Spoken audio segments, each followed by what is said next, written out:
এমন একটা লোভনীয় অফার দেয়া হলো যে আমি আসলে রিমার্ককে ছাড়া এখন কিছু ভাবতে পারছি না।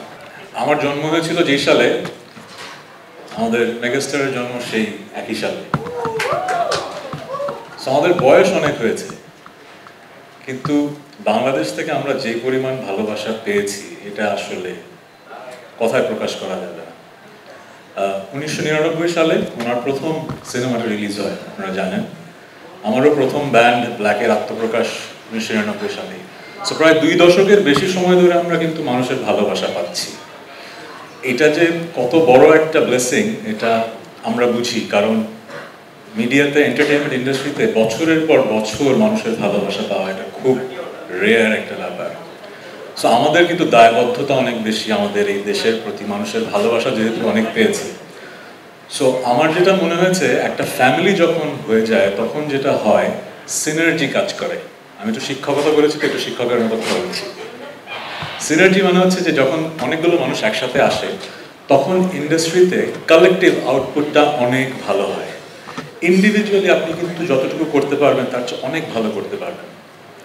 সো আমাকে এমন একটা লোভনীয় অফার দেয়া হলো যে আমি আসলে রিমার্ককে ছাড়া এখন কিছু ভাবতে পারছি না। এটা কোনো অর্থনৈতিক অফার না, এতটুকু আমি আপনাকে বলে দিতে পারি। যেটা হয় কি, মানুষ বেঁচে থাকতে চায় কিভাবে? তার কাজ দিয়ে। মেগাস্টার শাকিব খান, আমরা মেগাস্টার বললেই কিন্তু মেগাস্টার না, ওনার তুফান যেরকম তুফান সৃষ্টি করেছে সে কারণেই উনি মেগাস্টার, রাইট? সো কাজ দিয়ে কিন্তু আমরা বেঁচে থাকি। সো রিমার্ক আমাকে এরকমই একটা অসাধারণ সুযোগ করে দিয়েছে। আমি গত 25 বছরে যেই ভালোবাসা পেয়েছি, মূলত পেয়েছি হচ্ছে মৌলিক গান করেছি বলে, তাই তো? আর মৌলিক গান হিট করা কিন্তু অনেক কঠিন। আমরা কিন্তু রিমেক করে তাড়াতাড়ি হিট হয়ে যেতে পারি, কিন্তু মৌলিক গান হিট করার কাজটা সবচেয়ে কঠিন। এবং সেই কাজটা 25 বছর আগেও ভাগ্যক্রমে আমি পেরেছি। এবছরও তো রঙে রঙে রঙিন হবো, হয়তো এবছর সবচেয়ে আপনাদের প্রিয় গান হয়ে গেছে। সো এই সুযোগটা কিন্তু পেয়েছি মানুষের ভালোবাসা পেয়েছি বলে, কিন্তু আরো ভালো কাজ করতে চাই। আপনারা যখন তুফান দেখেছেন আপনাদের মনে হয়েছে যে এটা যে কোনো ওয়ার্ল্ড স্ট্যান্ডার্ড একটা সিনেমা, মনে হয়নি? সেই জায়গায় কিন্তু একদিনে আসা হয়নি, অনেকগুলো মানুষ একসাথে কিন্তু ভিশন নিয়ে কাজ করেছে বলে হয়েছে, কিন্তু মিউজিকে আমরা সেই জায়গাটা কিন্তু যেতে পারিনি এখন। আমি অকপট স্বীকার করবো, আমরা গ্লোবাল স্ট্যান্ডার্ডে কাজ করতে পারছি না এখন।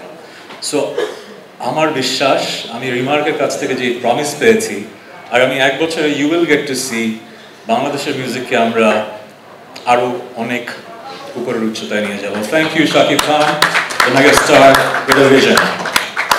And thanks to everyone যারা আমাদেরকে এত সুন্দরভাবে বাংলাদেশের মানুষের কাছে উপস্থাপন করেন এবং আমাদেরকে মানুষের ভালোবাসা পাওয়ার যোগ্য ভাবেন। Thank you.